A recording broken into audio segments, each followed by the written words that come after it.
The Tennessee mountains held their breath that morning, the kind of stillness that comes just before the world changes forever. Sarah Blackwater stood alone at her grandfather's grave, her shadow stretching long across the frost-covered grass. 7 people had come to bury Thomas Redfeather. 7. Not one wore a uniform. The minister's voice droned through the ceremony, reading from notes that got the facts wrong. Thomas Redfeather, United States Marine Corps, 1965 to 1985, scout sniper. Sarah's voice cut through the cold air like a blade. No. The minister stopped. Everyone turned to look at her. She stood there, 32 years old, but carrying the weight of 4 generations in her shoulders, her dark hair pulled back in a braid that her grandfather had taught her to weave when she was 6. He wasn't just a Marine Scout sniper, she said quietly, her breath misting in the February air. He was Ghost Walker. 73 confirmed kills in operations that don't exist in any official record. Operations this country will never acknowledge. The minister didn't know what to say. Neither did anyone else. They lowered Thomas Redfeather into the ground without honors, without a flag, without the recognition he'd earned in blood and silence across 2 decades of covert operations. Sarah waited until everyone left. Then she stayed another hour, just her and the wind and the ghost of a man who'd taught her everything that mattered. "I don't know how to do this without you," she whispered to the frozen earth. The wind didn't answer. It never did. But Thomas had taught her that silence was an answer too. 3 days later, Sarah stood in her grandfather's house for what she knew would be the last time. The place smelled like leather and gun oil, and the cedar smoke from a fireplace that hadn't been lit in weeks. Everything was exactly as he'd left it. His coffee cup still sat on the kitchen table, half full, cold as stone. She'd come to pack his things, to close this chapter, to figure out what came next now that the only person who'd ever truly understood her was gone. That's when she found the box. It sat on his workbench in the garage, a wooden case she'd never seen before. Her name was carved into the lid in Thomas's careful hand. Not painted, carved. The wood worn smooth from his fingers, tracing the letters over and over like he'd been practicing saying goodbye. Sarah's hands shook as she opened it. Inside lay the Winchester Model 70, the rifle her great-grandfather had carved in 1963. The stock was worn smooth from 60 years of hands, the Cherokee symbols etched along the barrel faded but still visible. She'd watched her grandfather clean this rifle 10,000 times. Watched him run his fingers over those symbols like he was reading Braille, reading history, reading the names of all the men who'd carried it before him. Beneath the rifle, 2 envelopes. The first was yellowed with age, her name written in ink that had started to fade. Her grandfather's handwriting, but shakier than she remembered. Written recently. Written when he knew. Sarah sat down on the cold concrete floor and opened the letter. "Sarah, if you're reading this, I've gone to join your grandmother and all the warriors who walked before us. I'm sorry I couldn't teach you everything. There wasn't enough time. There's never enough time. I need to tell you about August 15th, 1978. Honduras. I was 33 years old and I thought I knew everything about killing. The mission was simple: eliminate a high-value target connected to weapons trafficking. Intelligence said he was running guns to communist insurgents. I had the shot, 900 yards, perfect conditions. Then I saw him pick up a child. I called it in. Command said the intelligence was solid. Take the shot. It was a direct order. I put my finger on the trigger and I looked through that scope and I watched that man kiss that little girl's forehead. I didn't take the shot, Sarah. 2 years later, I found out the truth. That man was an American missionary. Our intelligence was wrong. He wasn't running guns. He was running a school. That little girl was his daughter. Because I refused that order, he lived. He went on to help evacuate 50 people when the cartels came. 50 lives saved because I trusted what I saw more than what I was told. But the Marine Corps didn't see it that way. They classified me as unreliable.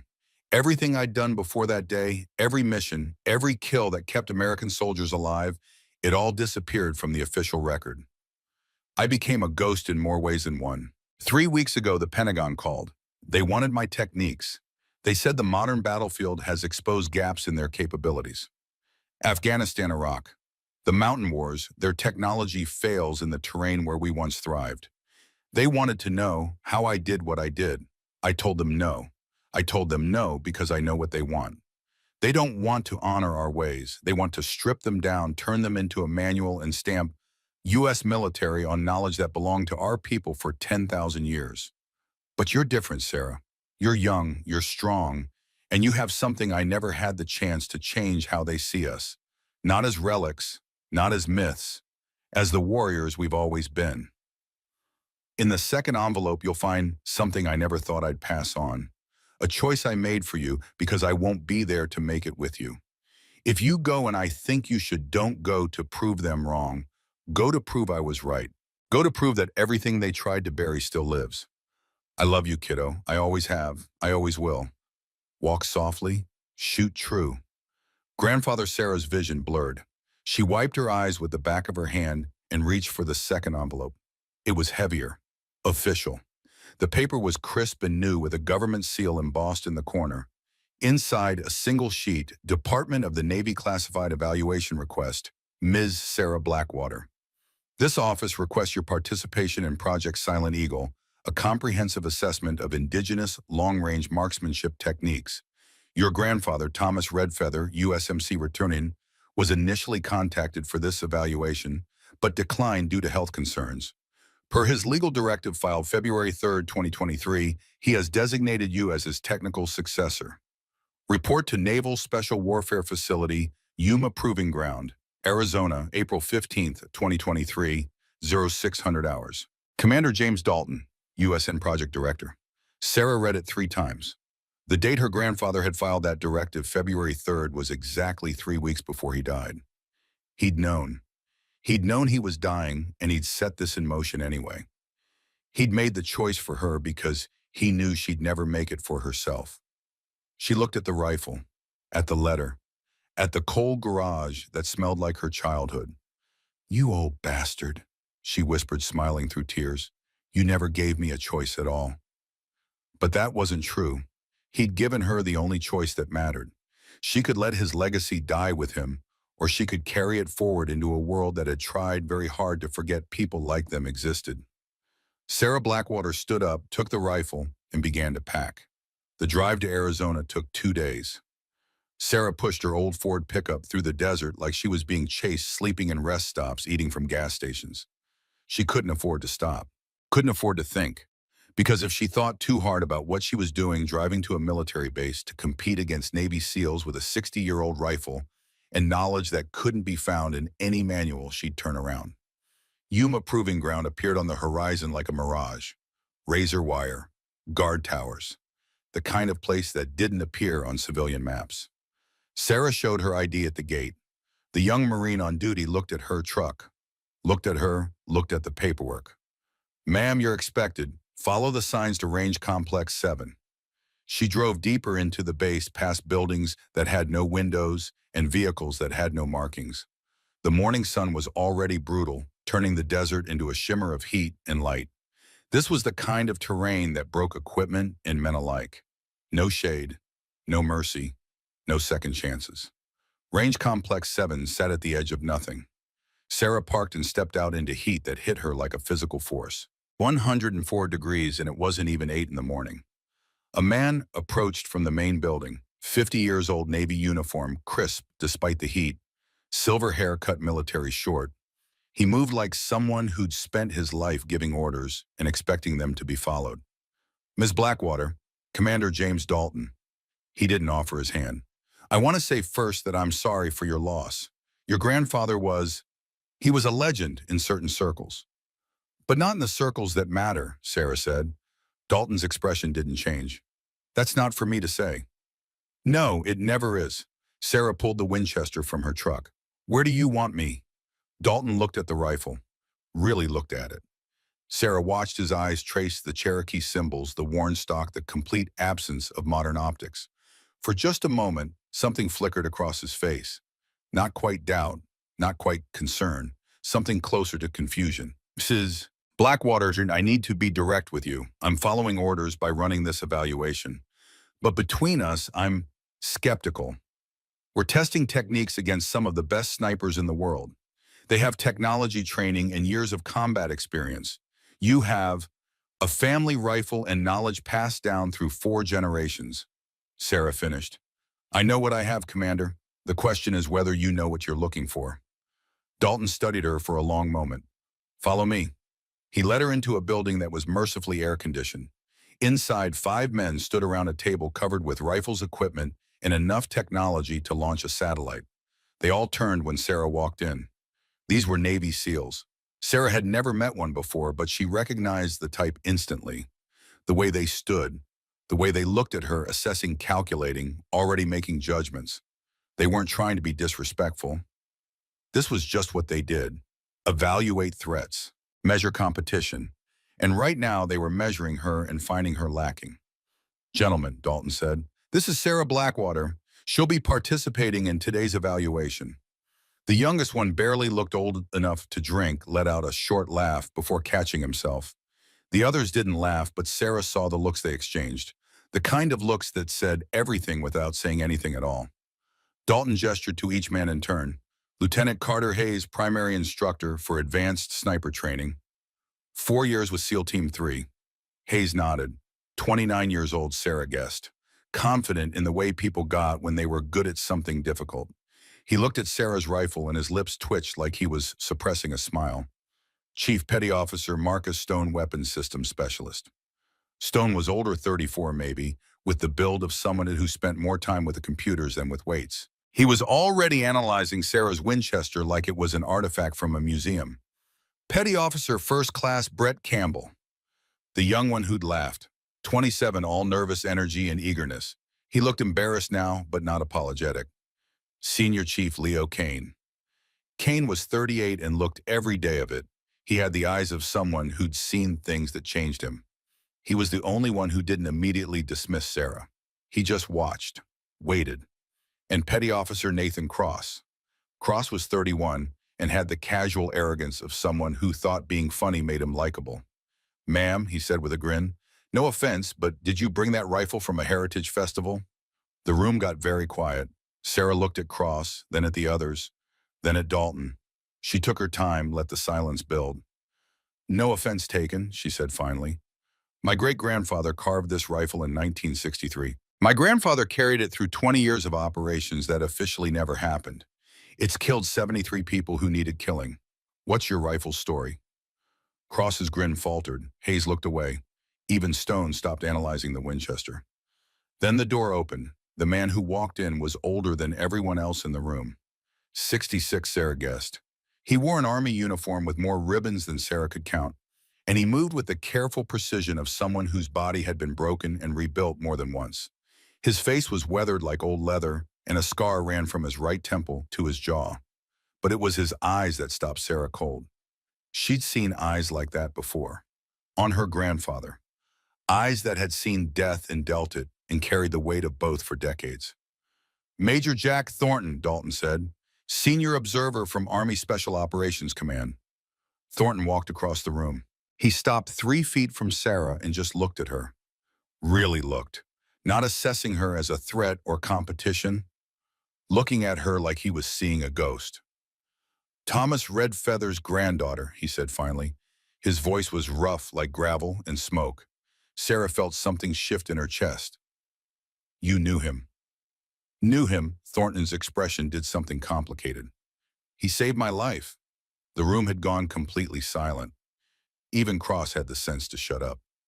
Honduras, Thornton continued. August 1978. I was 20 years old, a second lieutenant who thought he knew everything. Got separated from my unit during what we were told was a routine sweep. Wasn't routine. We walked into an ambush. 3 men went down in the first 30 seconds. I took cover behind a water tank that wouldn't stop bullets for more than another minute.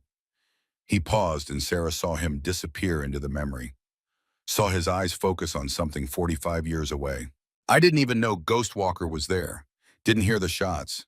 Just watched 4 targets drop one after another. 900 yards through jungle, heat shimmer. I didn't see him until 2 hours later when command finally sent extraction.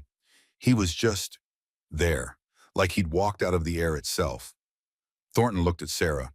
I asked him how he knew where I was. He said the earth told him. I thought he was messing with me. Took me 30 years to understand he was telling the absolute truth. Sarah felt her throat tighten. She'd heard stories about Honduras. Her grandfather had woken up screaming from Honduras nightmares until the day he died, but he'd never told her about saving a young lieutenant. "Why are you here?" Sarah asked. "Because I owe your grandfather a life," Thornton said simply. "And because when Commander Dalton told me what this evaluation was about, I knew there'd be people in this room who wouldn't understand what they were looking at. I'm here to make sure that doesn't matter. I'm here to make sure you get a fair assessment." He turned to face the others. "Gentlemen, I know what you're thinking. I thought the same thing when I was your age. You're looking at traditional techniques and seeing superstition. You're looking at indigenous knowledge and seeing stories your grandmother told you. You're wrong, and today you're going to learn exactly how wrong." Hayes straightened. "Major with respect. You'll show respect by shutting up and observing, Lieutenant." Thornton's voice didn't rise, but it cut like a knife. 45 years ago, Thomas Redfeather made shots that shouldn't have been possible with the equipment he had. He operated in conditions that would make your ballistic computers cry.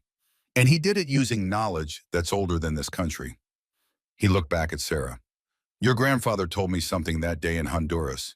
He said, 'The earth doesn't lie, brother. It can't. Humans lie. Technology lies, but the earth just is. Learn to listen to it and you'll never be lost.'" Thornton's expression softened. "I've spent 45 years trying to understand what he meant. I think I'm about to find out." Dalton cleared his throat. "If we're ready, gentlemen and ma'am, we should begin.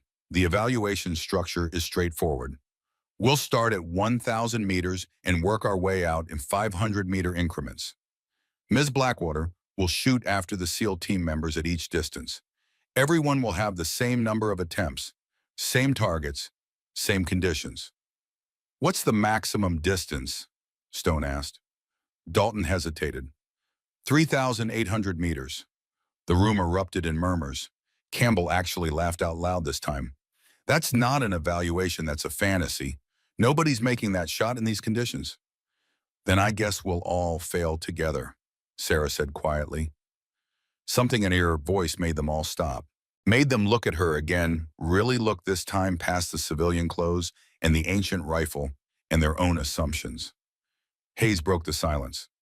"Ms. Blackwater, with respect, did your grandfather ever achieve that distance in combat conditions?" Sarah met his eyes. "No." "Then what makes you think—" "Because he told me I could. 3 weeks before he died, lying in a hospital bed, he looked at me and said, 'I never made 3,800 meters, kiddo. But you will, because you're not limited by what I believed was possible. You're only limited by what you believe.'" She picked up the Winchester, felt its familiar weight, felt 4 generations of hands that had held it before hers. "He believed I could. That's going to have to be enough." The range was a study in brutal simplicity. Flat desert stretching to the horizon, heat shimmer, turning the air into liquid, and somewhere out there, invisible to the naked eye, a series of steel plates waiting to ring. Sarah stepped out of the air-conditioned building and into heat that felt like walking into an oven. 107 degrees now.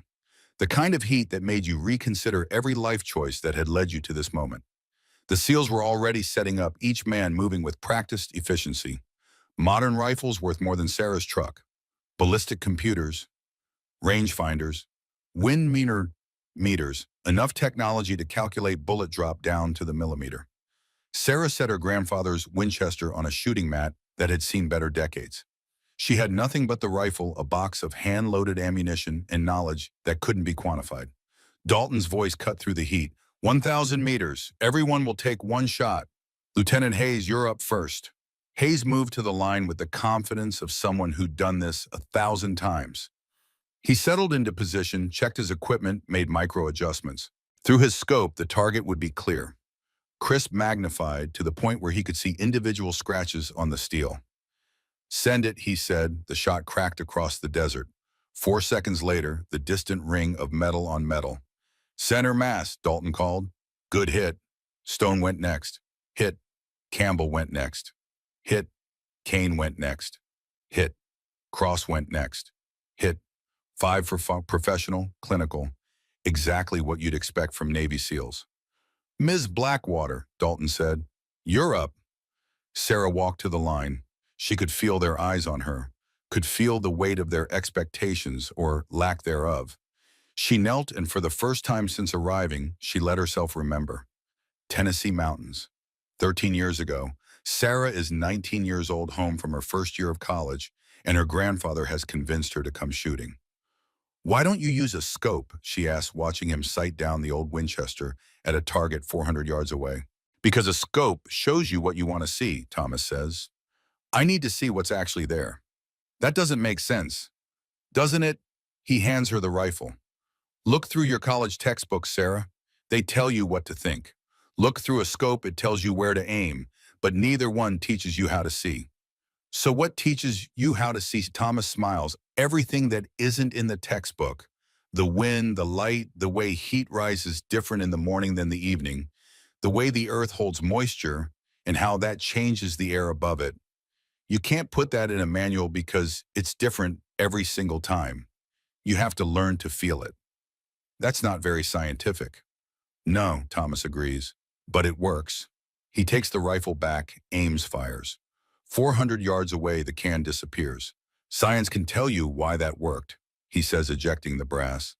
"But science didn't make the shot. I did. And I made it by trusting things science doesn't have equations for yet." Sarah came back to herself. The desert, the heat, the waiting. She pressed her bare hand against the sand.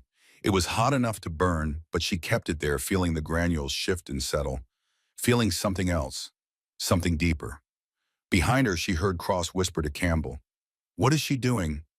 "I don't know, man. This is weird." Sarah ignored them. She closed her eyes and focused on what her hand was telling her. Temperature, texture, and underneath it all, the faint tremor of the earth itself. Invisible, unmeasurable by any device these men carried, but real. She lifted the Winchester. No scope, just iron sights and 60 years of accumulated wisdom. She found the target barely visible at 1,000 meters, just a shimmer of steel in a sea of heat distortion. In her mind, she heard her grandfather's voice. "Don't aim at where the target is. Aim at where the bullet will be when it gets there." Sarah exhaled, slow, controlled. She felt the wind touch her face, felt it push against her left side. 2 miles per hour, maybe less. Enough to matter at this distance. She fired. The recoil was familiar, comfortable. She stayed in position, watching through the iron sights as 4 seconds stretched into forever. Then ring. Silence on the line. Sarah stood up and ejected the brass or caught it out of habit. Dalton's voice was careful. "Hit, 6 centimeters right of center." "Wind pushed it," Hayes said, but he didn't sound convinced. "Lucky." "Maybe," Thornton said from behind them. "Or maybe she accounted for factors your computer didn't measure." Sarah said nothing. She walked back to her mat and sat down to wait for the next distance. She could feel the shift already. The way the SEALs were looking at her had changed. Not respect yet, but something else. The first seed of doubt in their certainty. 1,500 meters, Dalton called. This time the setup took longer. The heat was climbing, and with it the mirage. The shimmer of superheated air turned the downrange area into a liquid dream. Even with high-powered optics, picking out the target would be a challenge. Hayes went first again. He took his time, making adjustment after adjustment. Sarah watched his ballistic computer cycle through calculations, saw the micro-corrections he made to his scope. He fired, waited. The ring came, but it sounded different. Off-center. "Hit," Dalton confirmed, "but high right, maybe 10 centimeters." Hayes frowned, checked his equipment. The computer hadn't been wrong before. Stone went next. He spent twice as long setting up running numbers, checking and rechecking. His shot rang true, but barely. Campbell went next and missed entirely. His bullet kicked up dust 2 meters left of the target. "Damn it," Campbell muttered. "The mirage is playing hell with my sight picture." Kane took his position. He was the oldest, the most experienced, and it showed. He didn't trust the computer as much as the others. He spent more time just observing, waiting for the mirage to thin enough to see clearly. His shot hit, not center, but solid. Cross went last. He missed. Curse tried again. Missed again. "This is bullshit," he said. "You can't shoot through this heat distortion. It's like aiming underwater." "Ms. Blackwater," Dalton said. Sarah approached the line. Behind her, she heard Campbell whisper, "She doesn't even have a scope." How's she supposed to see the target? Sarah knelt at the line and did something that made them all stare. She took off her boots. What the hell? Cross said. Sarah placed her bare feet against the hot sand. It burned, but she kept them there, letting the discomfort fade into background noise. This was what her grandfather had taught her. Not to ignore pain, but to hear what it was telling you. Is she serious right now? Campbell asked. Thornton's voice cut through the murmur. Petty officer, I suggest you watch and learn instead of commentary. Sarah placed her hand on the ground again. Felt the earth, felt the way heat was radiating up, creating rising columns of air. Felt the subtle shift in temperature that meant a breeze was coming. Then she did something else that made them stare. She hummed. It was quiet, barely audible. An old Cherokee hunting song that her grandfather had taught her when she was 6 years old. Not because it had power, not because it was magic, but because it regulated her breathing, slowed her heart rate, focused her mind. This is ridiculous, Stone said. She's putting on a show. But Thornton was watching Sarah with an intensity that made the others uncomfortable. No, he said quietly. She's doing exactly what Thomas did in Honduras. She's connecting. Sarah lifted the Winchester. The target was barely visible through the heat shimmer, less a thing you could see than a suggestion of where something might be. She watched the mirage dance, watched the patterns form and reform, and then she understood. The mirage wasn't hiding the target, it was showing her the wind. Every shimmer was a column of rising air. Every wave was a current. Her grandfather had been right. The mirage wasn't her enemy, it was her teacher. She fired. The bullet flew through air that bent light and reason, 1,500 meters, through heat that would make a ballistic computer weep, through conditions that had frustrated men with decades of training. Ring, clear, solid, unmistakable. Center mass, Dalton said, and there was something new in his voice now. Something like concern. Dead center. Hayes turned to look at Sarah. Really look at her for the first time. How? Sarah pulled her boots back on, standing slowly. The sand had left burns on her feet, but she barely noticed. My grandfather used to say that modern snipers shoot at what they see. Traditional hunters shoot at what's actually there. The mirage shows you both if you know how to look. She walked back to her mat. Behind her, the SEALs were silent. Not contemptuous anymore. Not dismissive. Just quiet. Uncertain. And uncertainty, Sarah knew, was the first step toward understanding. The day was getting hotter. By the time Dalton called 2,000 meters, the temperature had climbed to 112 degrees. The kind of heat that made metal too hot to touch and turned human endurance into a variable you had to account for. 2,000 meters, 6,500 feet, more than a mile. At this distance, a bullet spent almost 6 seconds in the air. 6 seconds for wind to push it, for gravity to pull it, for heat and humidity and air pressure to bend its path in ways that even the most sophisticated computers struggled to predict. This was where amateurs failed, where professionals struggled, where even experienced snipers started to feel the limits of their training. The SEALs knew it. Sarah could see it in how they moved now. More careful, more deliberate. The easy confidence from 1,000 meters was gone, replaced by the kind of focus that came from knowing you were approaching your limits. Hayes went first. He spent 5 minutes setting up, checking his computer, checking his scope, checking his breathing. When he finally fired, the weight felt eternal. The ring when it came was off-center, way off-center. Hit, Dalton confirmed, but right edge, maybe 20 centimeters from center. Hayes said nothing, just stared downrange like the target had personally offended him. Stone took longer. He ran his ballistic computer through 3 different calculations, cross-referenced. Wind readings from 2 different meters. He fired, missed entirely. The dust cloud appeared 3 meters left of the target. Computer says the wind should be steady, Stone said, frustration bleeding into his voice. The math is right. The math is perfect, Thornton said from his observation point. But the desert doesn't care about math. Campbell was next. He looked nervous now, some of the cocky humor gone. He took his shot, missed, tried again, missed again. I can't hold the sight picture, he said. The mirage is too thick. Kane stepped up. Senior chief, the oldest, the one who'd been to Afghanistan 4 times and had learned hard lessons about hubris. He didn't rush, didn't rely on the computer as much. He spent time just observing, waiting, reading the environment with senses his younger teammates hadn't learned to trust yet. He fired, hit, not center but solid. Cross stepped up last. By now his earlier humor had died completely. He was sweating frustrated, pushing too hard. He fired 3 times, missed all 3. "This is impossible," he said, wiping his face. "Nobody can shoot accurately through this." Then 5 sets of eyes turned to Sarah. She walked to the line barefoot this time, didn't bother with the boots, let her feet sink into sand hot enough to scar. Let the burn become part of her awareness instead of something to fight against. She knelt, placed both hands on the ground, closed her eyes. In her mind, she went somewhere else. Tennessee, autumn. Sarah is 22 years old and her grandfather is 67. They're on a ridge overlooking a valley that stretches for miles. "Why are we here?" Sarah asks. "There's nothing to shoot at." "We're not here to shoot," Thomas says. "We're here to listen." "Listen to what?" "Everything." He sits down on a rock, pats the space beside him. Sarah sits. For 10 minutes they don't speak. Just sit. Just breathe. Just exist in the space between human noise and natural silence. "What do you hear?" Thomas finally asks. "Wind in the trees."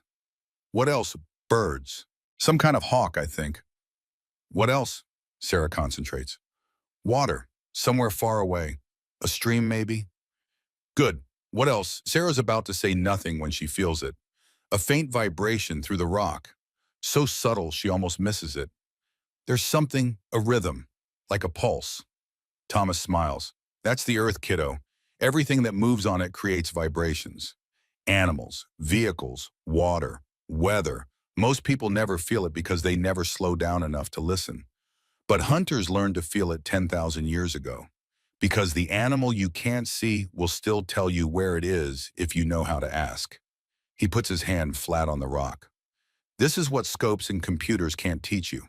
They can measure wind speed. They can calculate drop. But they can't feel the earth telling you that a storm is coming from a direction your instruments haven't picked up yet. They can't feel the change in temperature 3 feet underground that means the air currents up here are about to shift." "That's not possible," Sarah says. "No," Thomas agrees. "According to modern science, it shouldn't be. But I've made shots that shouldn't be possible using it exactly this. So you tell me, do we trust what science says is impossible, or do we trust what works?" Sarah opened her eyes.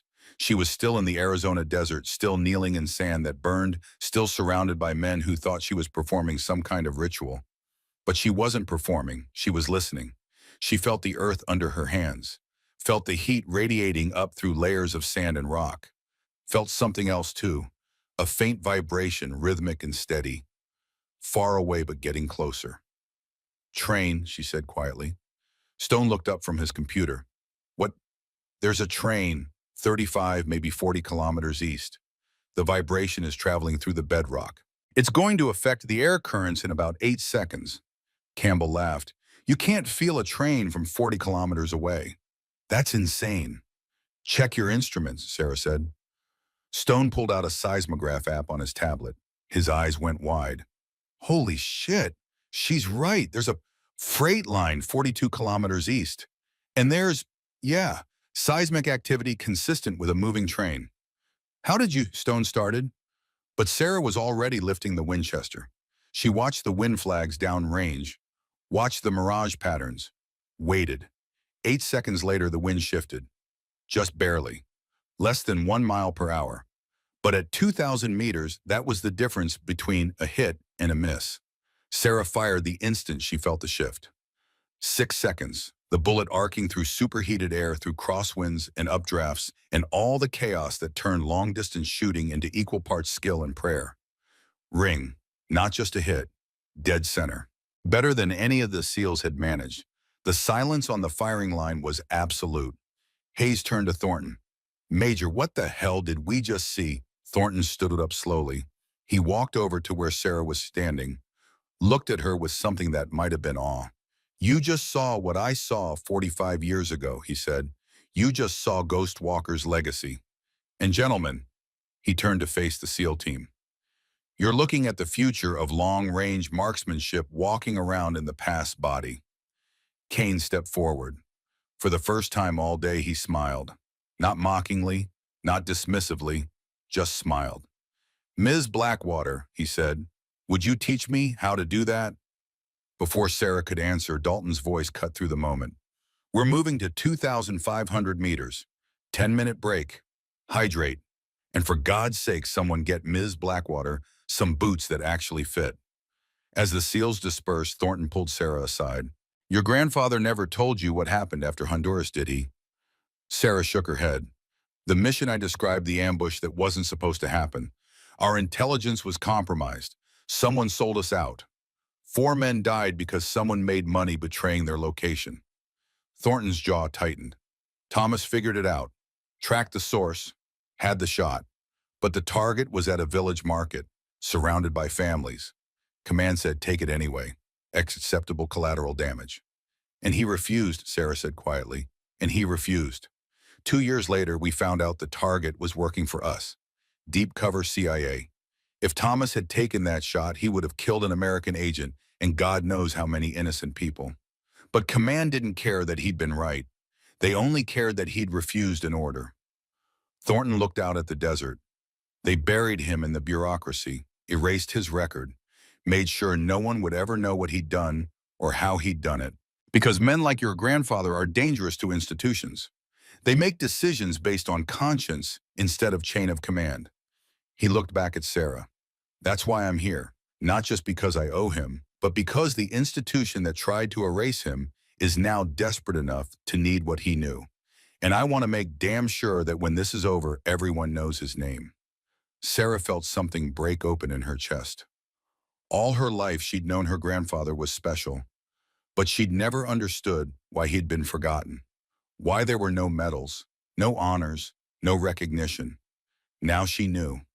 He'd been erased because he'd been right when the system was wrong, and she was going to make sure the world remembered. "Major Thornton," she said, "thank you." He nodded once, sharp and final. "Don't thank me yet. We're just getting started." The 10-minute break stretched into 15. The heat had become something alive, something that pressed down on them with physical weight. Sarah sat in the thin shade of a equipment trailer drinking water that tasted like plastic and metal. Her feet throbbed where the sand had burned them, but she'd felt worse. Pain was just information. Her grandfather had taught her that too. Commander Dalton approached with a first aid kit and a pair of military-issue boots.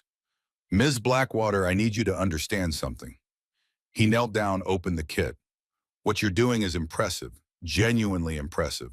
But 2,500 meters is where we enter territory that tests even our best operators. The conditions out there right now," he gestured at the shimmering desert, "they're borderline unworkable. If you want to stop here, no one will think less of you." Sarah looked at him, really looked, saw the concern in his eyes. It was genuine. He wasn't trying to discourage her. He was trying to protect her. "My grandfather made shots at 3,000 meters in jungle humidity that made this desert look like air conditioning," she said quietly. "And he did it with this rifle, these techniques, and the knowledge that if he missed, American soldiers died. I'm not stopping at 2,500. Dalton held her gaze for a long moment, then nodded. "Then let me wrap your feet. You can't shoot if you can't stand." While he worked, Sarah watched the SEALs. They'd clustered together near their equipment, and the body language told her everything. Hayes kept checking his ballistic computer like it had personally betrayed him. Stone was recalibrating his wind meters for the third time. Campbell looked younger now, the cockiness burned away by repeated failure. Kane stood apart from the others, watching Sarah with an expression she couldn't quite read. Cross was pacing, frustrated energy radiating off him like heat. Thornton stood alone on a small rise, binoculars trained on the distant target. Even from here, Sarah could see how the mirage turned everything beyond 1,500 meters into abstract art. The steel plates weren't targets anymore. They were suggestions, ghosts of targets dancing in superheated air. "Major Thornton hasn't stopped watching you," Dalton said as he finished wrapping Sarah's left foot. "In 30 years of working with him, I've never seen him this focused on a single shooter. He knew my grandfather." "So he said, but I think it's more than that." Dalton started on the right foot. "Jack Thornton is one of the most decorated officers in special operations. He's seen every technique, every innovation in long-range shooting over 4 decades. And right now, he's watching you like you're doing something he's never seen before. Maybe because I am. Dalton looked up at her. You really believe that your techniques are fundamentally different? Sarah thought about how to answer, how to explain something that couldn't be quantified or measured, how to describe the difference between reading data and reading the Earth itself. Commander, when your SEALs aim, they're calculating a path through air they treat as a medium, something to be measured and compensated for. When I aim, I'm not calculating a path through air. I'm finding where the air wants the bullet to go. Does that make sense? No, Dalton admitted. But then again, you're hitting targets my best snipers are missing. So maybe it doesn't need to make sense. Maybe it just needs to work. He finished with her feet and stood. 2,500 meters, whenever you're ready. Sarah pulled on the military boots. They were too big, but better than burning her feet to uselessness. She stood tested, her weight nodded. I'm ready. The SEAL team reassembled at the firing line. The easy camaraderie from the morning was gone, replaced by something harder. These were men who excelled at difficult things, and right now they were facing something that refused to yield to their excellence. It was making them question themselves, and that questioning was making them dangerous. Not to Sarah, to their own confidence. 2,500 meters, Dalton announced. Standard protocol, 5 shots maximum per shooter. Lieutenant Hayes. Hayes moved to the line with mechanical precision. Every movement was textbook perfect. Every adjustment made by the numbers. He was retreating into doctrine because doctrine had never failed him before. He fired, waited. The 6-second delay felt like drowning. Miss, the dust cloud appeared 5 meters right of the target. Hayes didn't move, didn't adjust, just stared down range like he was trying to will reality into compliance. Again, he said. His second shot. Miss, 3 meters left this time. Wind's shifting, Stone called from his computer station. Getting erratic readings, computers having trouble modeling it. Then use manual corrections, Hayes snapped. His voice had an edge now. Frustration bleeding through professional control. Third shot. Miss. Behind the target. Hayes stood up, breathing hard. Sweat poured down his face. I don't understand. The calculations are correct. Everything's correct. Except the result, Thornton observed quietly. Hayes shot him a look but said nothing. Stepped back from the line. Stone took his place. If Hayes had been retreating into doctrine, Stone was doubling down on technology. He pulled out a tablet, ran 3 different ballistic programs, simultaneously cross-referenced atmospheric data from multiple sensors. Wind speed 2.3 miles per hour vector northeast. Temperature 114 degrees. Humidity 12%. Barometric pressure 30.02 inches. Coriolis effect at this latitude. He muttered numbers to himself, making micro-adjustments to his scope. He fired. Miss. Not even close. Stone stared at his computer like it had sprouted legs. That's impossible. The data was perfect. The data was accurate, Thornton corrected. Perfect and accurate aren't the same thing. Campbell went next. He'd given up on bravado entirely. Now he just looked determined, desperate. He took 1 shot, missed, took another, missed. On his 3rd attempt, he came close. The bullet struck dirt 2 meters from the target, but close wasn't good enough at this distance. Close was still failure. Kane stepped up. Senior chief, the one with the most combat experience. The one who'd learned in Afghanistan that sometimes the best technology was the Mark I human eyeball. He didn't touch his ballistic computer. Didn't check his wind meters. He just knelt at the line and spent 3 full minutes observing. Watching the mirage patterns. Watching the way heat rose in columns. Watching the distant shimmer of steel that might or might not be a target. Can't get a clear sight picture, he finally said. Mirage is too thick, but I can see enough. He fired. The wait was eternal. Ring, faint but unmistakable. Hit, Dalton confirmed. Outer edge, maybe 40 centimeters from center, but a hit. Kane nodded, satisfied. He'd done what the others couldn't. Not because he was better, but because he'd been willing to trust his instincts over his instruments. Cross didn't even try. He looked at the target, looked at his rifle, shook his head. I'm out, can't see it well enough to shoot it. Which meant it was Sarah's turn. She walked to the line feeling every blister on her feet, every hour of driving, every year of her grandfather's absence. The weight of it all should have crushed her. Instead, it felt like fuel. She knelt at the firing line and did something that made them all stare again. She lay down completely flat, not prone shooting position, completely flat, chest to the ground, arms spread, face pressed into sand hot enough to brand. "What is she doing?" Campbell whispered. Thornton held up a hand for silence. Sarah wasn't performing, wasn't showing off.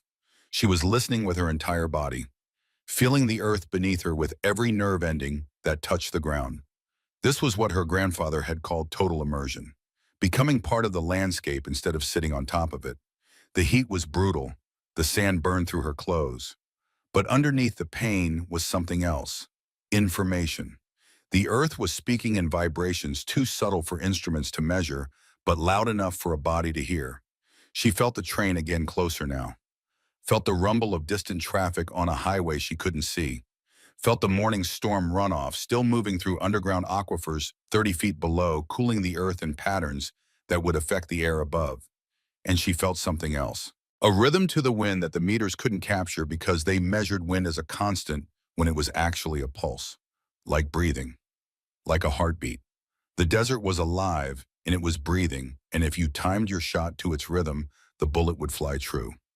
She stayed there for 2 full minutes, long enough that Campbell started to fidget, long enough that Stone checked to make sure she was still conscious, long enough that even Dalton looked concerned. Then she stood up in one fluid motion, lifted the Winchester, found the target through iron sights that showed her almost nothing useful, and waited. Waited for the Earth's heartbeat, waited for the moment when the desert held its breath. It came. That instant of perfect stillness when the wind died and the heat shimmer thinned and everything aligned for a fraction of a second. Sarah fired. The bullet flew through air that tried to push it off course, through heat that tried to melt its trajectory, through 2,500 meters of chaos and chance, 7 seconds of flight time, 7 seconds of prayer disguised as physics. Ring, clear, solid, unmistakable. "Center mass," Dalton said, and his voice was different now. Not skeptical, not condescending, something closer to reverence. "Dead center, best shot of the day at this distance." Hayes turned to look at Sarah. His face was doing something complicated. Not anger, not even frustration anymore. Something closer to confusion mixed with the first seeds of understanding. "How are you doing this?" Sarah wiped sand from her face. Her shirt was soaked with sweat, and her skin felt sunburned where it had pressed against the ground. But her voice was steady. "I'm not fighting the conditions. I'm using them." "That's not an answer." "It's the only answer I have." She met his eyes. "You're trying to force the bullet to go where you want. I'm finding where the bullet wants to go and making that my target." Stone shook his head. "That doesn't make any sense. The bullet doesn't want anything. It's a piece of metal following physics." "Is it?" Thornton stepped forward. "Because from where I'm standing, Ms. Blackwater just made a shot that your physics said was impossible." "It's not impossible, it's just—" Stone struggled for words. "There are variables we're not measuring." "Exactly," Sarah said, "and you never will measure them, because some things can't be quantified. They can only be felt." The silence that followed was heavy with implication. These men had spent their careers trusting instruments, trusting data, trusting the idea that everything could be measured and calculated and controlled. And now they were watching someone succeed by trusting things that couldn't be any of those. It was breaking something in them. Not breaking them, breaking their certainty. And for men whose lives depended on certainty, that was terrifying. Dalton checked his watch, checked the scale. The sun was past its peak, but the heat hadn't diminished. If anything, the afternoon was worse than the morning. The kind of heat that made metal expand and contracts, that made human judgment deteriorate. "We're moving to 3,000 meters, he announced. 15-minute break. Hydrate. Get your heads right, because this is where it gets serious." As the team dispersed, Thornton approached Sarah. He was carrying something, a folder old and worn with classified stamped across it in faded red ink. "I need to show you something," he said quietly. "Something Commander Dalton doesn't know I have." He opened the folder. Inside were photographs, documents, and handwritten notes that looked decades old. Sarah recognized her grandfather's handwriting immediately. What is this? 1982. Your grandfather submitted a proposal to the Department of Defense, called it the Indigenous Tracker Program. Thornton spread the papers on the equipment crate. He wanted to create a specialized unit that would train military snipers in traditional tracking and shooting techniques, not to replace modern methods, but to supplement them, to create operators who could work in environments where technology failed. Sarah looked at the documents, saw her grandfather's careful diagrams, his notes about reading terrain, about feeling vibrations, about techniques that had kept Cherokee hunters alive for thousands of years. What happened to it? Thornton's jaw tightened. It was rejected. Officially, they said the techniques couldn't be standardized, couldn't be taught to scale, couldn't be verified by scientific method. Unofficially, he pulled out another document, a rejection letter signed by someone named General William Bradford. They said indigenous knowledge had no place in modern warfare. The letter was brutal in its dismissal. Words like primitive and superstitious jumped off the page. The final line made Sarah's hands shake. We cannot base our military doctrine on folklore and tribal mysticism. My grandfather was right, Sarah said quietly, and they buried him for it. They did more than that. Thornton pulled out a final document, a personnel file. After he submitted this proposal, suddenly there were questions about his service record, concerns about his mental fitness, suggestions that extended time in covert operations had made him unreliable. Within 6 months, he was forced into early retirement. Full benefits, but gone. Quietly, efficiently, completely. Sarah felt something cold settle in her stomach. They destroyed him. They tried to. Thornton looked at her. But they couldn't destroy what he knew, couldn't erase what he'd taught his family. And now, 41 years later, they're desperate enough to come crawling back. Because the wars in Afghanistan and Iraq taught them something. Taught them that technology fails, that satellites can't see through clouds, that drones can't operate in mountains, that thermal imaging doesn't work in extreme heat. He gestured at the desert around them. Taught them that the conditions that make technology useless are exactly the conditions where indigenous knowledge shines. And now they need it badly enough to reach out to you. But they still don't want to admit he was right. No, they want to take what you know, strip his name off it, rebrand it as some kind of new military innovation. They want to steal his legacy and call it progress. Sarah looked at the photographs of her grandfather. Young, strong, proud in his Marine uniform, before betrayal, before erasure, before the slow death of being forgotten. I won't let them, she said. I know. That's why I'm showing you this. Because when you succeed today, and you will succeed, they're going to offer you something. Money, position, recognition, and it's going to be tempting. But you need to understand what accepting means. It means letting them control the narrative, letting them decide how your grandfather is remembered. Thornton closed the folder. Or you can do what Thomas did. You can refuse to play their game. You can demand they acknowledge him on your terms, not theirs. It won't be easy, but nothing worth doing is. Sarah thought about her grandfather's letter, about his last words to her, about the choice he'd left in her hands because he knew she'd have to make it herself. What did my grandfather tell you that day in Honduras after he saved you? Thornton smiled slightly.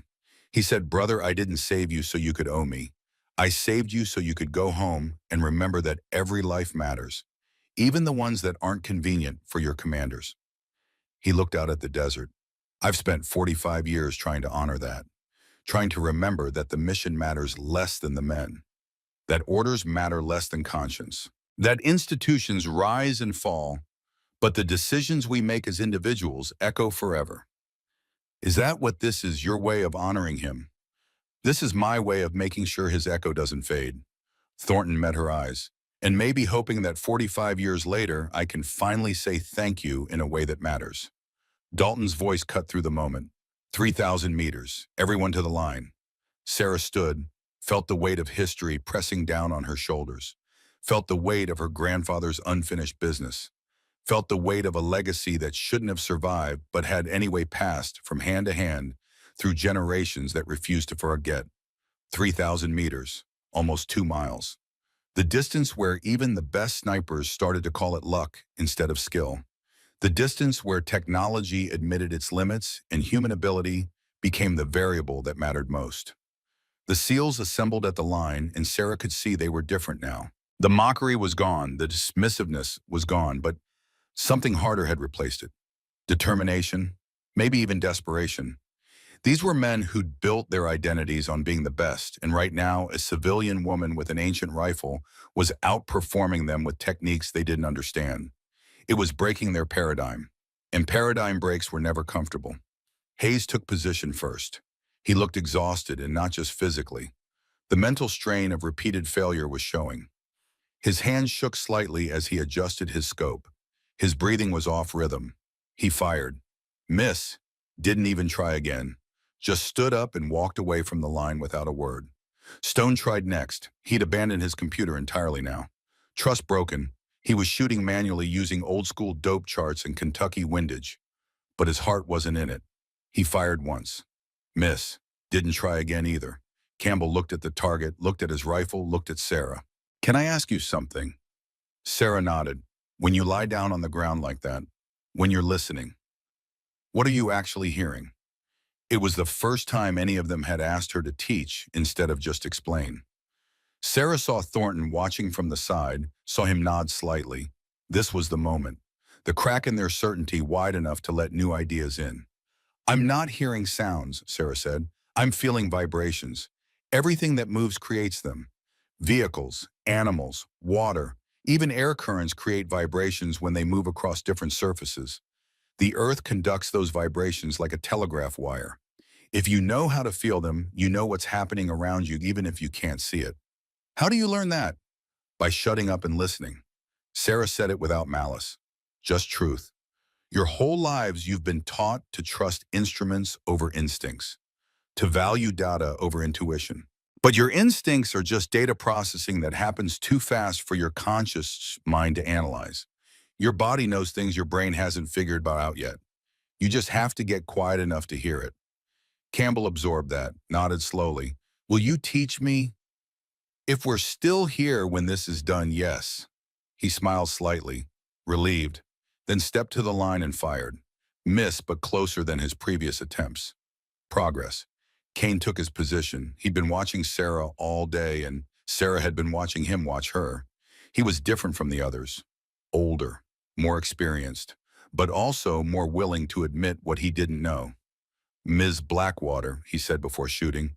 In Afghanistan, I met a tracker, Pashtun elder. He found IEDs using methods our bomb detection equipment missed. Saved my life twice. I asked him how he did it. He said the same thing your grandfather apparently said, that the earth speaks if you listen. And you didn't believe him.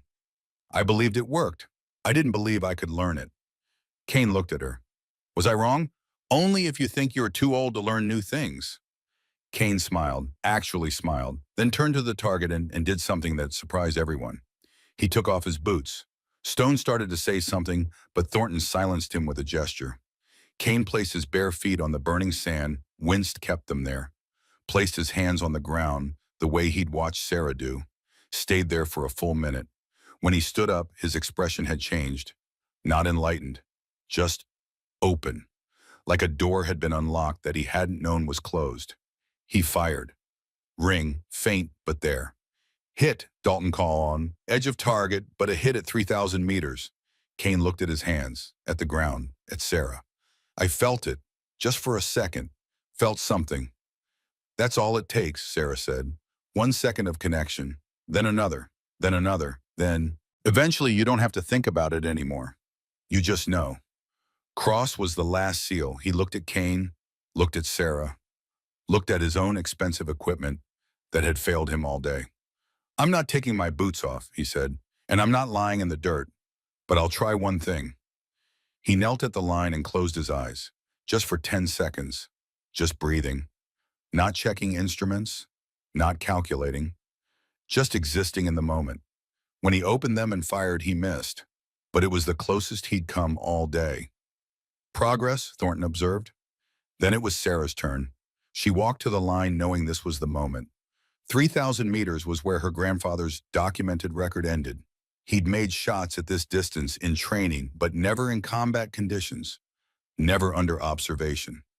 This was where his legacy stopped and hers began. She lay down on the burning sand, let her body become part of the landscape, let the pain fade into background noise.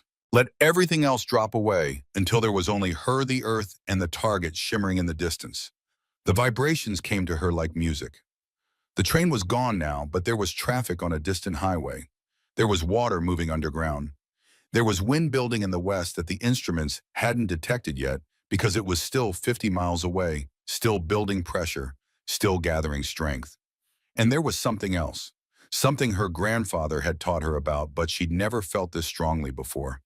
The Earth's rotation, imperceptible to instruments at this scale, but at 3,000 meters, the Coriolis effect was real. The Earth was spinning underneath the bullet's path, and that spin would push it right.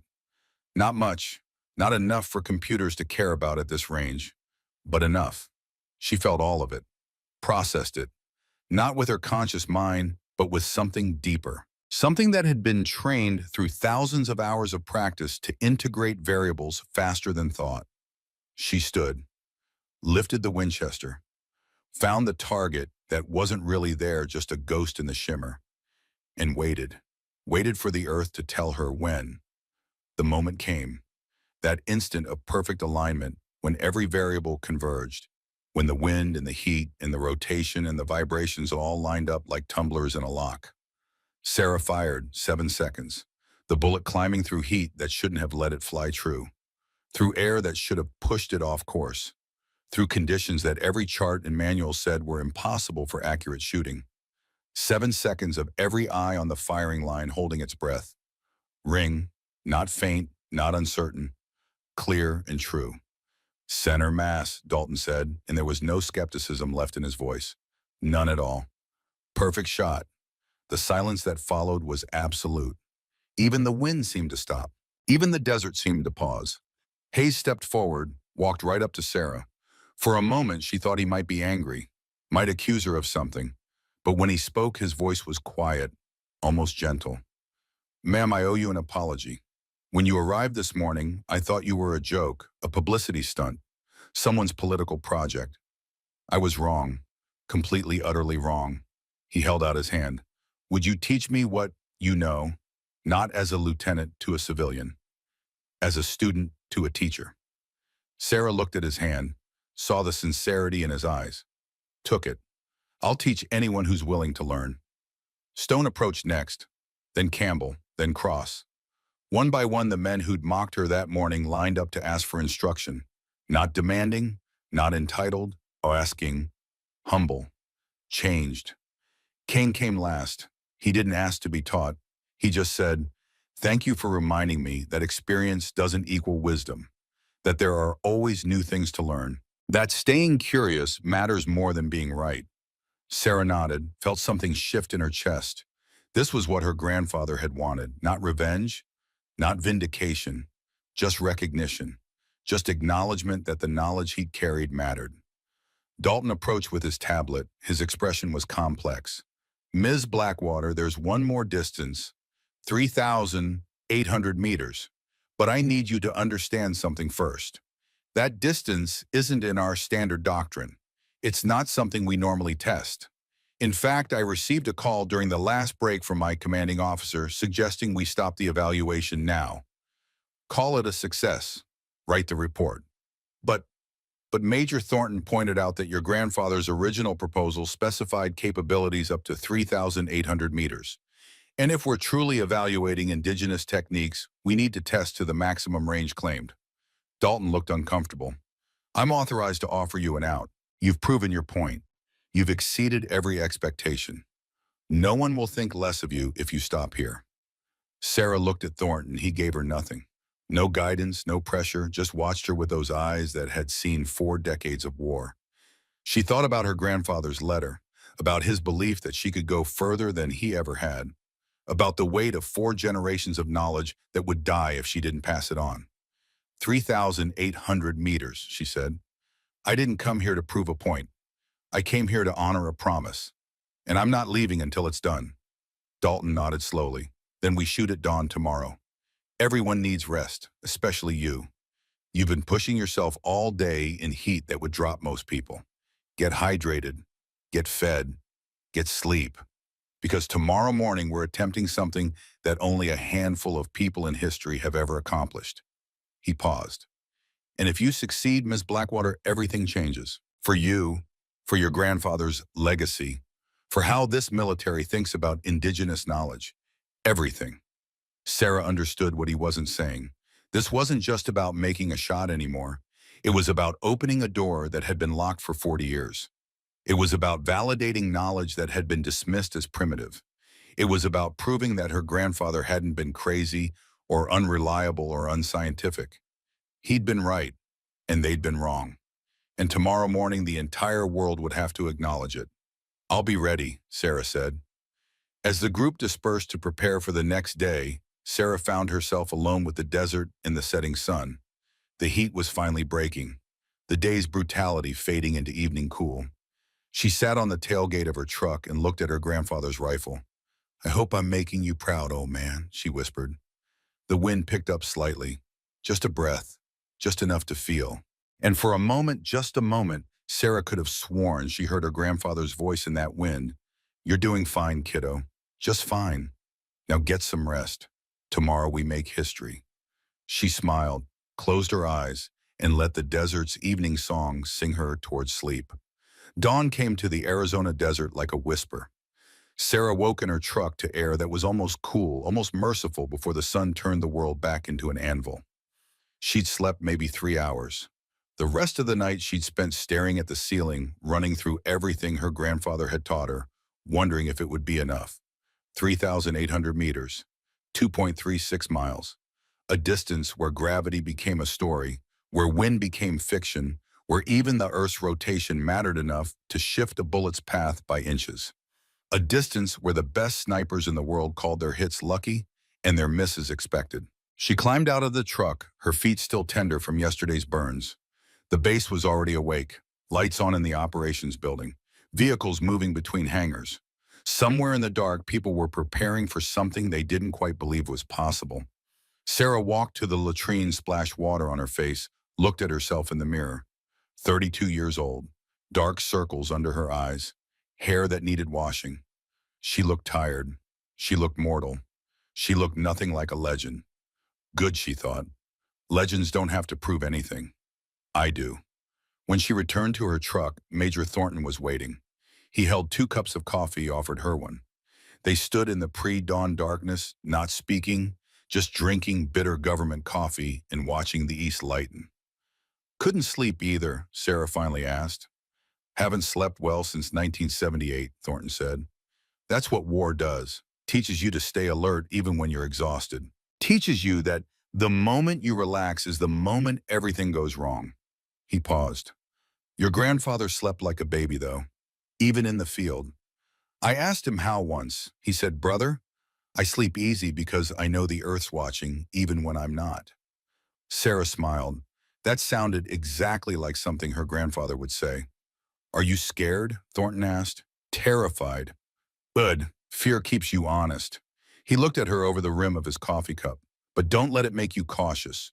Caution at this distance is just slow failure. You have to commit. Trust what you know even when logic says you shouldn't. Is that what you did in Honduras? Trust even when you shouldn't?" Thornton's face did something complicated. "In Honduras, I trusted technology and almost died for it. Trusted that our intelligence was good. Trusted that our equipment would work. Trusted that the chain of command knew what it was doing. All those trusts almost got me killed. What saved me was your grandfather trusting something that couldn't be verified by any instrument we carried. Trusting his gut. Trusting knowledge that was 10,000 years old." He drained his coffee. "So today when you're standing at that line and every rational part of your brain is screaming that this shot is impossible, remember that impossible just means nobody's done it yet, and somebody has to be first." Commander Dalton emerged from the operations building, carrying a weather report and looking like he'd had even less sleep than Sarah. Behind him came the SEAL team, moving with the grim determination of men who'd been humbled and didn't like it. "Weather's actually cooperating," Dalton announced. "Clear skies. Wind forecasted at 3 to 5 miles per hour from the west. Temperature will hit 90 by 0800, but we're shooting at 0630, so we'll have relatively cool conditions. He looked at Sarah, relatively being the operative word. It's still going to be challenging. When isn't it? Hayes said. He looked different this morning, less cocky, more focused. He nodded to Sarah. Ma'am, whatever happens today, I want you to know that you've already changed how I think about shooting, about knowledge, about a lot of things. Stone approached next tablet in hand, but he wasn't looking at data. He was looking at Sarah. I ran the numbers last night, calculated every variable I could measure. Accounting for everything my instruments can detect, you should have missed every shot yesterday. The math said you'd fail, but you didn't, which means there are variables I can't measure. And that, he smiled, slightly embarrassed. That's been hard for me to accept, but I'm accepting it now. Campbell and Cross echoed similar sentiments. Men who'd started yesterday treating this as a joke had spent the night grappling with the collapse of their assumptions. It had changed them. Not broken them, changed them. Kane was the last to speak. Mr. Blackwater, I've been thinking about what you said, about listening, about feeling. I spent 4 hours last night just sitting on the ground behind the barracks. No phone, no equipment, just sitting, just feeling. He paused. I felt things I've never noticed before. Vibrations, rhythms, patterns. It was like learning a new language, like discovering I'd been deaf my whole life and suddenly I could hear. That's exactly what it is, Sarah said. You're not learning new skills. You're remembering old ones. Humans used to know this. We just forgot because we didn't need it anymore. But the capacity is still there, waiting. Dalton checked his watch. 15 minutes until sunrise. Let's get to the range. Ms. Blackwater, you'll shoot last. The SEAL team will attempt the distance first. Standard protocol. They walked to the firing line as the sun broke the horizon. The desert transformed in that light, going from dark mystery to golden reality. The heat hadn't started yet, but Sarah could feel it coming, gathering, preparing to descend. At 3,800 meters, the target was invisible. Even with binoculars, it was just a suggestion. A maybe. A theoretical position where steel might exist if the maps were accurate and the surveyors hadn't made mistakes. Shooting at it wasn't marksmanship. It was faith disguised as ballistics. Hayes went first. He took his time, more time than yesterday, checking and rechecking everything. When he finally settled into position, he looked calm, resolved. He'd accepted that this shot was beyond his current capability, but he was going to try anyway because that's what professionals did. They tried even when failure was likely. He fired. The crack of the rifle was sharp in the morning air. Then silence. 7.2 seconds of silence while the bullet flew through space that tried very hard to push it off course. No ring. Just the soft sound of a bullet hitting dirt somewhere in the vast emptiness beyond the target. Hayes stood up, nodded to himself. No frustration this time. Just acceptance. Good luck, Ms. Blackwater. I hope you make it. I really do. Stone went next. He'd brought his computer but barely looked at it. He was trying to shoot the way he'd watched Sarah shoot, trusting feeling over data. It was admirable. It was also something that took years to develop, not hours. He missed by even more than Hayes. Campbell tried, missed. Cross tried, missed. Kane took the longest, spent 5 full minutes just breathing, just feeling, just existing in the moment before he took his shot.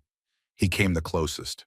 The spotter said his bullet hit 3 meters left of the target, close enough to see the dust cloud, close enough to know he'd been in the neighborhood, not close enough to count.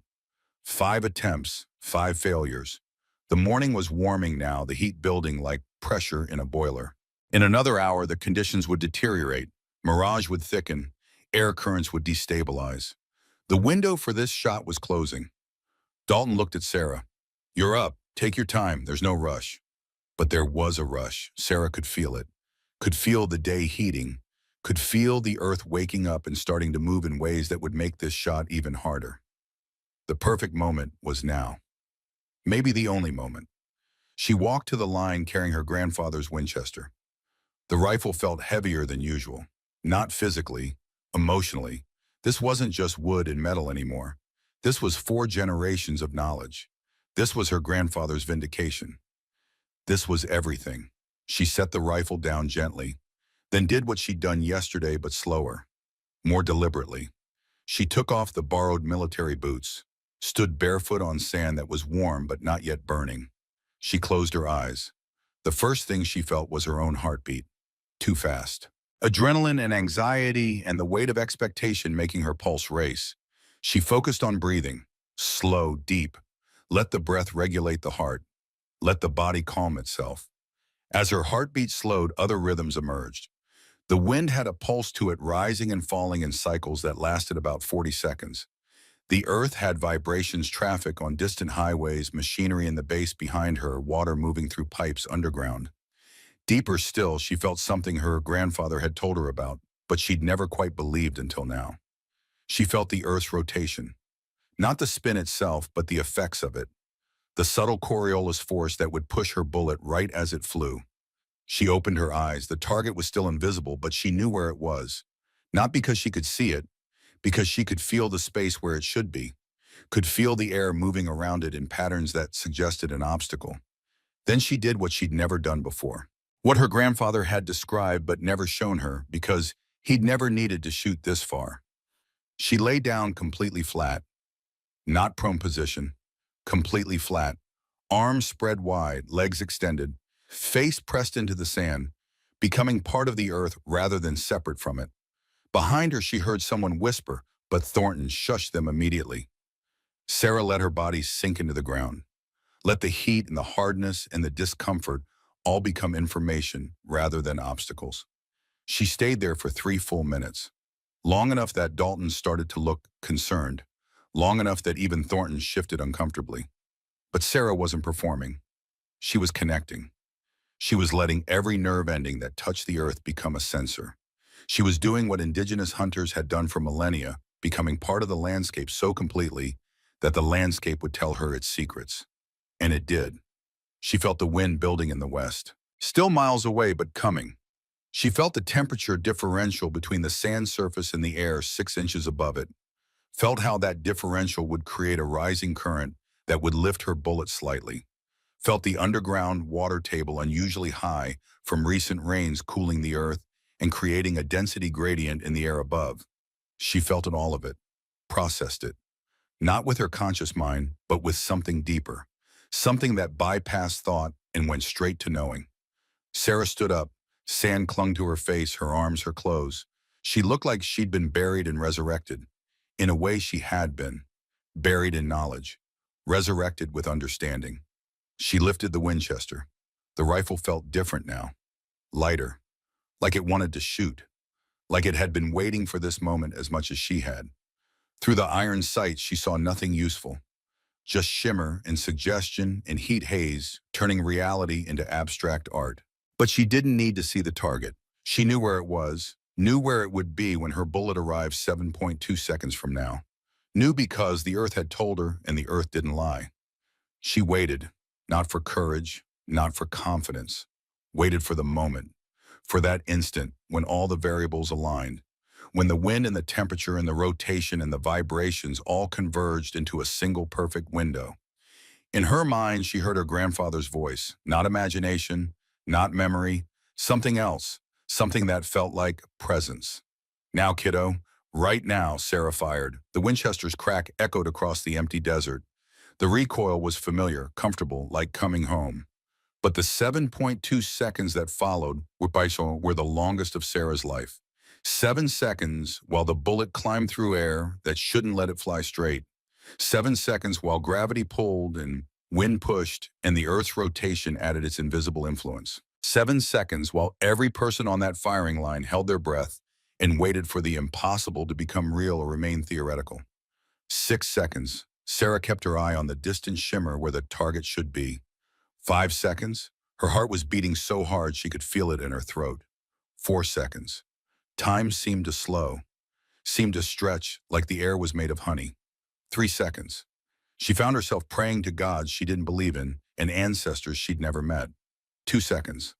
The morning sun caught the heat shimmer just right, and for an instant she thought she could see the target. Really see it. 1 second. Ring, clear, solid, unmistakable. The sound of steel accepting metal. The sound of impossible becoming done. The sound of 4 generations of knowledge proving itself true.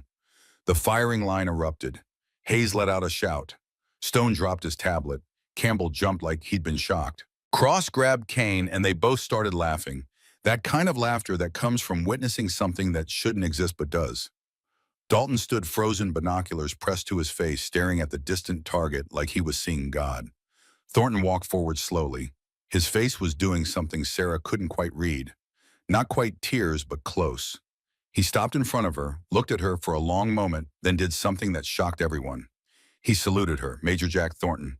66 years old, 45 years of military service, more combat deployments than most men could count, saluted a civilian, saluted her like she was a 4-star general, saluted her with the kind of respect that came from witnessing something that changed everything. "Thomas," he said quietly, voice rough with emotion. "Brother, I finally understand. I finally see what you tried to tell me all those years ago. Thank you. Thank you for being right when the rest of us were wrong." Sarah tried to speak but couldn't, tried to process what had just happened, but the enormity of it was too big. She just made a shot that maybe a dozen people in human history had made. Made it with a 60-year-old rifle and techniques that predated written language. Made it in front of witnesses who could never deny what they'd seen. Made it for her grandfather, who died believing he had been erased from history. Hayes approached next. He wasn't smiling. His face was serious and tense. "Ms. Blackwater, I need to know. I need to understand. How did you know when to shoot? What did you feel that told you the moment was right?" Sarah wiped her eyes, tried to find words for something that existed beyond language. "I felt the Earth's heartbeat match mine. Just for a second. Everything aligned. The wind, the temperature, the rotation, my breath, my pulse. Everything became one rhythm. And in that moment I knew. I just knew. Can you teach that?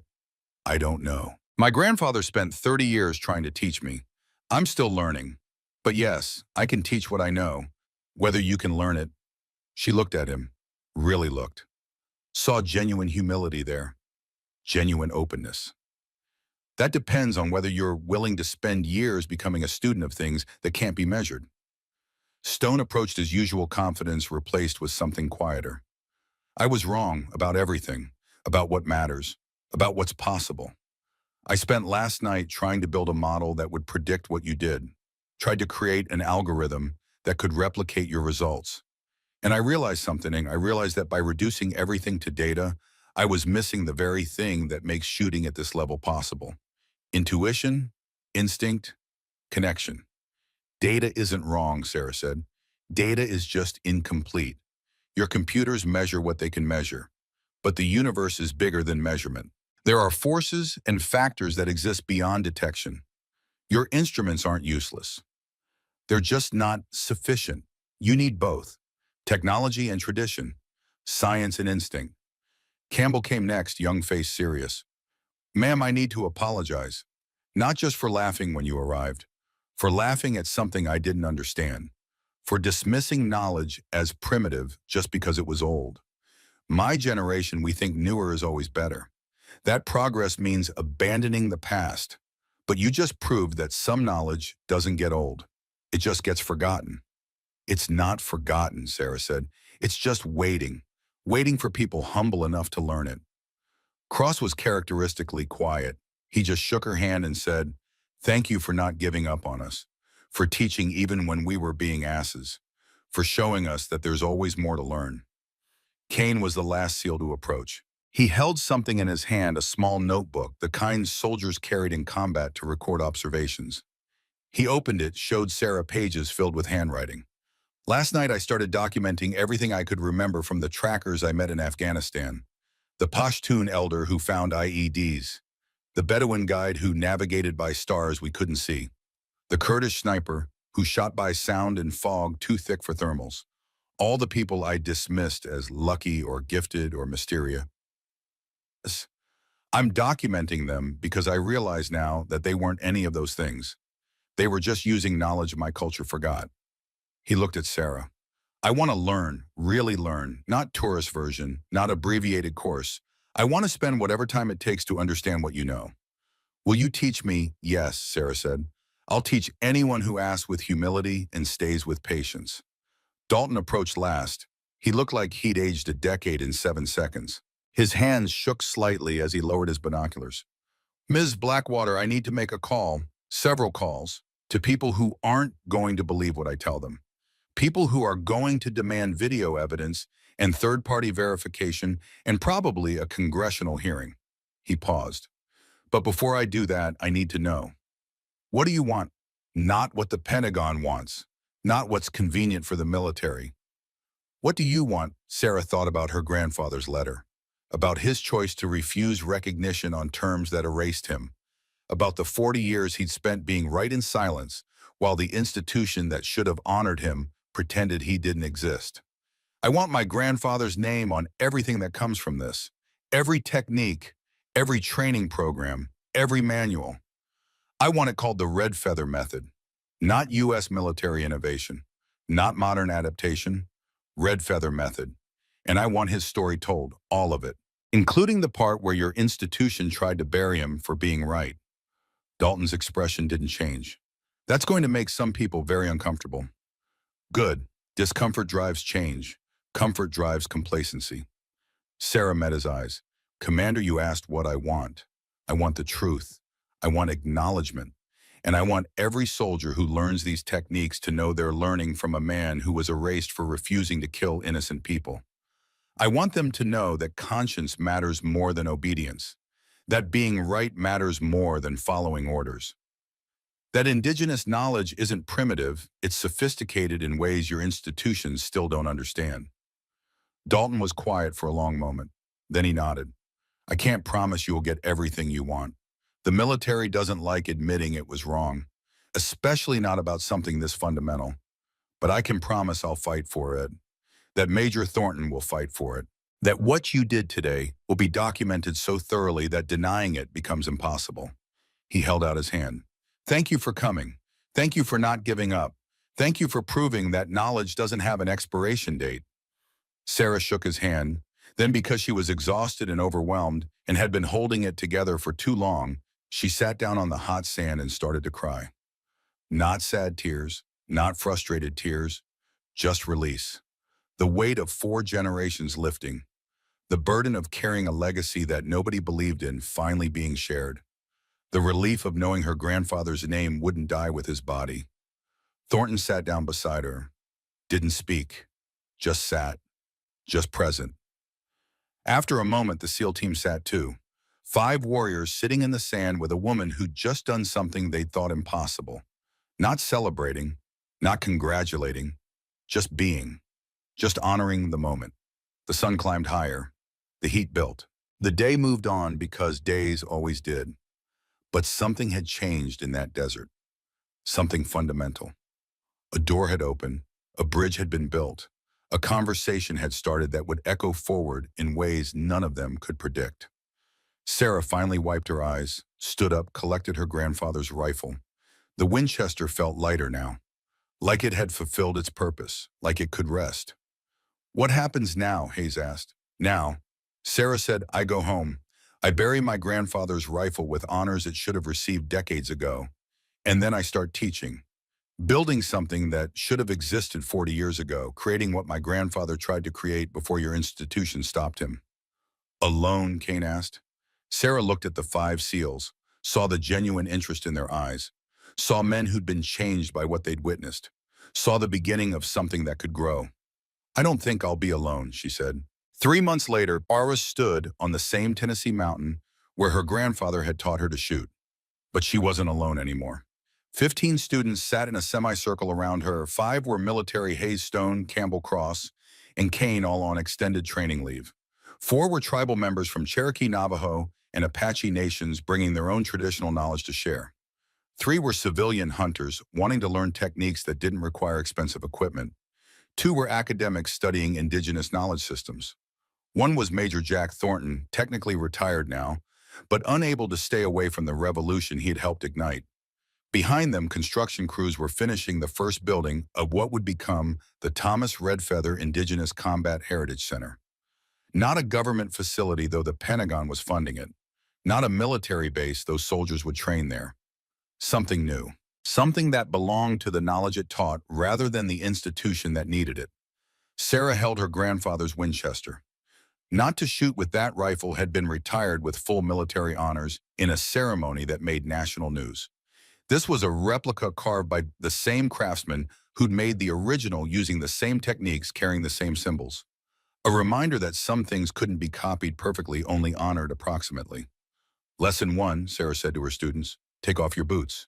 They did, some hesitantly, some eagerly, 15 pairs of feet pressing into Tennessee soil, 15 people beginning to learn what had been forgotten, 15 seeds of something that might grow into a forest. Lesson 2, Sarah continued, stop trusting your eyes. Start trusting your whole body, because your eyes show you what you expect to see. Your body feels what's actually there. She demonstrated lying flat on the ground, becoming part of the earth. 15 students followed, awkward and self-conscious. At first, then gradually relaxing into it. Learning to be uncomfortable. Learning that discomfort was information rather than obstacle. Hayes raised his hand. Mr. Blackwater, how long did it take you to learn this? 20 years, give or take. And how long will it take us? Depends on how much you're willing to unlearn. Sarah smiled. The hardest part isn't learning new techniques. It's abandoning the assumption that what you already know is sufficient. The ego hates that. The ego wants to be expert, not student. But expertise is just the beginning of real knowledge, not the end. They worked through the morning, 15 students learning to feel vibrations, to read wind with their hands, to let the earth teach them things their instructors never could. Some learned quickly, some struggled. All of them stuck with it because they'd seen what was possible. They'd heard about the shot. They'd watched the video that had gone viral, Sarah Blackwater making an impossible shot with an ancient rifle and techniques the modern world had dismissed. At lunch, Thornton pulled Sarah aside. You should know the Pentagon is officially adopting the red feather method for specialized operations training, full integration into scout sniper schools. Your grandfather's name on every manual, his story told in every class. They're even commissioning a statue for the Special Operations Memorial. Sarah felt her throat tighten. Really?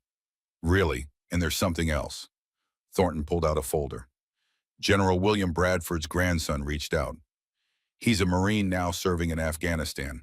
He read about what you did, read about his grandfather's rejection of your grandfather's proposal. He wanted you to have this. Inside the folder was a letter, handwritten careful. Ms. Blackwater, I can't undo what my grandfather did. I can't erase the injustice or restore the 40 years your grandfather lost, but I can acknowledge it. I can say clearly my grandfather was wrong. The institution was wrong, and your grandfather was right. I'm currently deployed to the same mountains where your grandfather's techniques could have saved lives, where they're saving lives now that we've finally learned them. Every time I use what you've taught us, I think about the soldiers who died because pride made us reject knowledge we needed. I'm sorry, my family is sorry, and we'll spend the rest of our service honoring Thomas Redfeather's memory by making sure his knowledge saves the lives he wanted to save. Semper Fi, Captain David Bradford III, USMC. Sarah read the letter twice, then folded it carefully, put it in her pocket next to her grandfather's final letter. 2 pieces of paper, one representing erasure, one representing acknowledgement. Together they told the whole story. He would have appreciated this, Sarah said, not because he needed validation, but because it meant lives would be saved. That was always what mattered to him. Not recognition, just effectiveness, just keeping soldiers alive. That's what matters to all of us, Thornton said. Everything else is ego. They returned to the students' work through the afternoon. By evening, Sarah was exhausted but satisfied. She watched her 15 students pack up, discussing what they'd learned, comparing notes, planning to return. Hayes approached as he was leaving. Ma'am, I just want you to know 3 months ago I thought I was an expert. Top of my field. Best training, best equipment, best techniques. And then you showed up with a wooden rifle and broke my paradigm into pieces. He smiled. Thank you for that. For showing me I was at the beginning, not the end. For reminding me that humility isn't weakness, it's the foundation of wisdom. After everyone left, Sarah sat alone on the mountain watching the sun set over valleys her grandfather had loved. She thought about him, about everything he'd taught her, about everything he'd lost, and everything he'd given anyway. We did it, old man, she whispered to the wind. They know your name now. They know your story, and they're learning your techniques. 40 years late, but still. We did it. The wind answered with that familiar whisper. Not words exactly, just presence. Just the feeling of being heard by something bigger than herself. Sarah stood, picked up the replica. Winchester began the walk back to her truck. Tomorrow would bring more students, more teaching, more work building something that should have existed decades ago. But tonight was for rest, for satisfaction, for knowing that knowledge didn't die when its keeper did. It lived, passed from hand to hand, generation to generation, teacher to student, forever moving forward, even when institutions tried to stop it. Thomas Redfeather's knowledge had survived 40 years of erasure, had survived his death, had survived institutional denial. And now it was growing, spreading, saving lives the way he had always wanted. Legacy, Sarah thought as she drove down the mountain. Legacy isn't what you leave behind. It's what keeps living after you are gone. And her grandfather's legacy was very much alive. 1 year later, Sarah received a call from Afghanistan. It was Kane, his voice crackling through a bad satellite connection. Mrs. Blackwater, I need to tell you something. Yesterday, we were setting up overwatch position in the mountains. Thermal wasn't working, too much ambient heat. Scopes were useless, dust storm reduced visibility to nothing. We were about to scrub the mission when I remembered what you taught me, about feeling vibrations, about trusting the earth. He paused and Sarah heard gunfire in the background. Distant but real. I felt them coming, insurgent patrol, 15 strong, moving through a valley we couldn't see into. Felt their footsteps through the rock. We repositioned, set ambush, captured 13 prisoners without firing a shot. Intel goldmine. Lives saved. Another pause. Ms. Blackwater, that wouldn't have happened a year ago. A year ago, I would have trusted my equipment, gotten nothing, and those insurgents would have hit a convoy 2 clicks down the road. But because your grandfather refused to let his knowledge die, because you refused to let his name be forgotten, those soldiers are alive. Sarah felt tears on her face. Thank you for telling me. Thank you for teaching me. Tell Thomas Redfeather's spirit, tell him his knowledge is still protecting warriors, still keeping people alive. Tell him he won, not quickly, not easily, but completely. The call ended. Sarah sat in her office at the Heritage Center, surrounded by photographs of students, letters from soldiers, news articles about the revolution in indigenous military knowledge. The walls were covered with her grandfather's story, his techniques, his legacy no longer hidden, no longer denied. She walked outside, found the memorial they'd built. A simple stone marker with bronze plaque. Thomas Redfeather, 1945, 23, U.S. Marine Scout Sniper, Ghostwalker, 73, confirmed kills. 0 innocent lives. His knowledge lives in those he taught, his legacy lives in those they saved. Sarah placed her hand on the stone, still warm from the day's sun. They remember you now, grandfather. They know your name. They're teaching your techniques. You're saving lives from beyond the grave. The wind moved through the trees, that familiar whisper, that constant presence. And somewhere in that wind, Sarah felt her grandfather smile. The story ended where all good stories end. Not with victory, not with revenge, not with vindication, but with legacy, with knowledge passed forward, with the understanding that truth doesn't die just because institutions ignore it. Truth waits. Truth persists. Truth outlasts the lies that try to bury it. Thomas Redfeather had been right. The earth does speak. The earth does teach. And those humble enough to listen will always surpass those too proud to learn. Sarah Blackwater had proven that. And in proving it, she'd done something more important than making an impossible shot. She'd opened a door, built a bridge, started a conversation that would echo forward for generations. Because knowledge, real knowledge, doesn't belong to individuals or institutions. It belongs to humanity. And humanity eventually always finds its way back to truth. Even when that truth was nearly forgotten. Even when that truth was deliberately buried. Even when that truth required extraordinary courage to resurrect. In the end, truth wins. Not quickly, not easily, but inevitably. And Thomas Redfeather's truth, that indigenous knowledge mattered, that tradition held wisdom, that the earth spoke to those who listened, was now carved into the foundation of how America trained its warriors. 40 years later, but permanent. That was legacy. That was honor. That was the victory that mattered most. Sarah walked back toward the center as the sun set, 15 new students waiting for tomorrow's lesson. The work continued, the teaching continued, the legacy continued. And somewhere in the Tennessee mountains, in the wind that moved through ancient trees, Thomas Redfeather's spirit walked on. Not buried, not forgotten, not erased. Alive in every student who learned his techniques. Alive in every soldier that his knowledge protected. Alive in the granddaughter who'd refused to let his name die. Ghost Walker walked still and would walk forever.